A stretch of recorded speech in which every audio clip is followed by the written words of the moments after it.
So hello friends, मेरा नाम है राहुल कुमार और आप देख रहे हैं चैलेंजर बड़ी। फ्रेंड्स, मैं आपको यही कहना चाहूँगा, अगर आप कुछ ऊंची मकाम हासिल करना चाहते हो या जिन्हें कुछ बड़ा बनना चाहते हो तो सबसे बड़ी बात यही होती है, always believe in your self, जो सबसे बड़ी बात होती है। सो फ्रेंड, अब आप यही सोच रहे होंगे कैसे, तो मैं आपको एक रियल लाइफ स्टोरी सुनाता हूँ जिससे आप रिलेट कर पाएंगे कि कॉन्फिडेंस कितना ज़रूरी होता है खुद के लिए। सो फ्रेंड्स, ये कहानी है सन 1938 की, कैरेली नाम के आदमी की, जो एक आर्मी सोल्जर था और वो अपने देश का बेस्ट पिस्टल शूटर था और वो अपने देश में सारे कंपटीशन में जीत चुका था। और वहाँ के सारे लोग यही सोचने लगे थे कि आने वाले ओलंपिक में मेडल भी कैरेली को ही मिलेगा, और उसने तैयारी बहुत जमकर की थी और वो डेली अपने गोल के ही बारे में सोचता था और उसका गोल यही था कि दुनिया का बेस्ट शूटिंग हैंड इसे बनाना है। बट एक एक्सीडेंट हो गया। आर्मी के ट्रेनिंग के दौरान एक ग्रेनाइड कैरेली के हाथों में फट गया और वो पूरी तरह से टूट चुका था, लेकिन फिर भी वो हार नहीं माना और उसने उस पर फोकस किया जो उसके पास था, ना कि उस पर जो उसने खो दिया था। मतलब कि उसका लेफ्ट हैंड, जिससे वो लिखना तक नहीं जानता। 1 महीने तक तो उसका इलाज चला था और 1 महीने बाद तुरंत ही अपना ट्रेनिंग स्टार्ट कर दिया।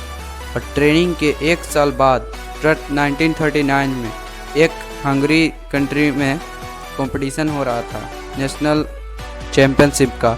उसमें वो कॉम्पीट करने गया। वहाँ पे कई सारे कॉम्पिटिटर्स आए हुए थे और सब अपने राइट हैंड से शूट कर रहे थे, सिर्फ कैरेली लेफ्ट हैंड। और जीता भी कौन? A man with only hand. किसी को भी ये पता नहीं था कि कैरेली 1 साल से लेफ्ट हैंड शूटिंग का प्रैक्टिस कर रहा था। लेकिन वो यहाँ नहीं रुका, क्योंकि उसे ओलंपिक्स में जाना था और उसे दुनिया का बेस्ट शूटिंग हैंड बनाना था। और उसने तैयारी ही बहुत जमकर की थी ओलंपिक्स के लिए। लेकिन 1940s के ओलंपिक्स कैंसिल हो गए वर्ल्ड वार के कारण। और फिर वो अपना सारा फोकस डाला 1944 के ओलंपिक्स पे, और 1944 के भी ओलंपिक्स कैंसिल हो गए वर्ल्ड वार के कारण।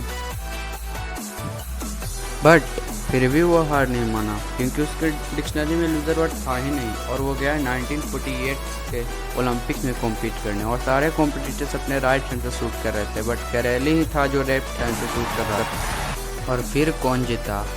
वही a man with only hand. लेकिन वो यहाँ भी नहीं रुका और फिर से उसने तैयारी की जमकर 1952 के ओलंपिक्स के लिए, और उसमें भी वही जीता, कैरेली। सो फ्रेंड, अब आप समझ चुके हैं कॉन्फिडेंटल रहना कितना ज़रूरी है, क्योंकि कैरेली भी अपना कॉन्फिडेंस कभी नहीं खोया और वही कारण था जो कंपटीशन जीता। और यही था वो बंदा, कैरेली टेकर्स।